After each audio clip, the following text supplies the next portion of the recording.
السلام علیکم، کہانی وائس میں آپ کو خوش آمدید کہتے ہیں۔ امید ہے کہ آپ خیریت سے ہوں گے۔ گرمیوں کا موسم ہو اور تربوز کا ذکر نہ آئے یہ ممکن ہی نہیں۔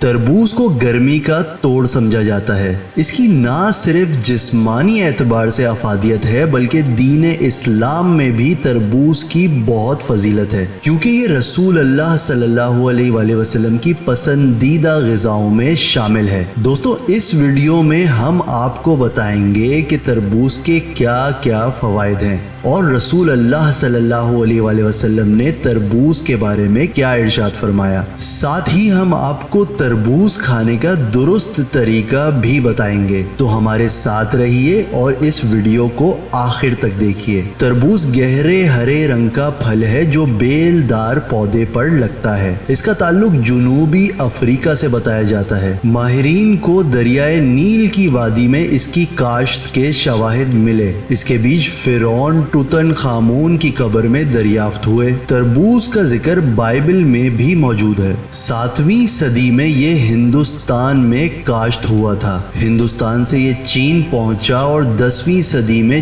چین میں بھی کاشت ہونے لگا اور وہاں کا مقبول ترین پھل بن گیا۔ 13ویں صدی میں یہ یورپ اور 16ویں صدی میں جنوبی امریکہ میں متعارف ہوا۔ آج تربوز پوری دنیا میں اگایا اور شوق سے کھایا جاتا ہے۔ پاکستان تربوز کی پیداوار میں دنیا بھر میں 30ویں نمبر پر ہے۔ یہ سندھ اور پنجاب کے اندرونی علاقوں میں کاشت کیا جاتا ہے۔ بی بی عائشہ رضی اللہ تعالی عنہا فرماتی ہیں کہ رسول اللہ صلی اللہ علیہ وآلہ وسلم کھجور کے ساتھ تربوز کھاتے اور کہتے کہ ہم کھجور کی گرمی کو تربوز کی ٹھنڈک سے توڑتے ہیں۔ تربوز صحت کے لیے انتہائی مفید پھل ہے۔ ابن القیم اپنی کتاب طب النبوی میں درج کرتے ہیں کہ تربوز جسم کو صاف کرتا ہے اور گردے کی پتھری کو خارج کرتا ہے۔ تربوز کے چند فوائد ہم آپ کے سامنے پیش کرتے ہیں۔ تربوز جسم سے ڈی ہائیڈریشن کا خاتمہ کرتا ہے۔ تربوز ایک رسیلا پھل ہے جس میں قدرتی طور پہ 92% پانی کی مقدار ہوتی ہے، جو کہ دوسرے پھلوں کے مقابلے میں کئی زیادہ ہوتی ہے۔ یہ گرمیوں میں ہمارے جسم میں ہونے والی پانی کی کمی کو دور کرتا ہے۔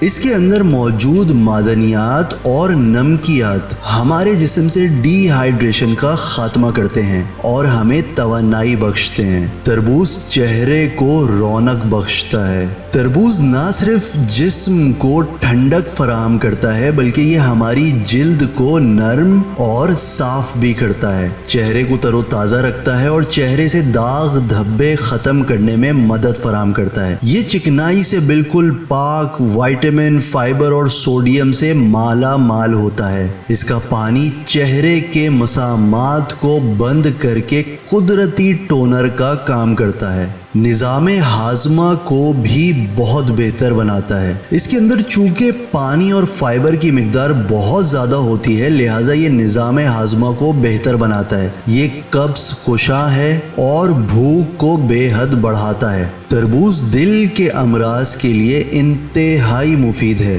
تربوز بلڈ پریشر کو نارمل رکھتے ہوئے امراض قلب سے محفوظ رکھتا ہے۔ کولیسٹرول جو کہ دل کے امراض کو بڑھاتا ہے، تربوز کولیسٹرول کو نارمل کرتا ہے۔ تربوز تیزابیت کو دور کرتا ہے اور دل کو انتہائی مضبوط بناتا ہے۔ تربوز کینسر سے بچاؤ اور کینسر کے پیشنٹس کے لیے انتہائی مفید ہے۔ تربوز کے اندر موجود اینٹی ٹاکسیڈنٹس کینسر کے مریضوں کے لیے بہت مفید ہیں۔ یہ جسم کے اندر کینسر کے جراثیموں کے خلاف قوت مدافعت پیدا کرتا ہے۔ خصوصی طور پر تربوز پروسٹیٹ کینسر کے لیے انتہائی فائدہ مند پھل ہے۔ تربوز پٹھوں کے لیے بھی بہت مفید ہے۔ تربوز پٹھوں اور جوڑوں کو مضبوط بناتا ہے۔ سخت اسپورٹس اور ہیوی ایکسرسائز سے پہلے اگر تربوز کا جوس پی لیا جائے تو پٹھوں کی سوزش سے بچا جا سکتا ہے۔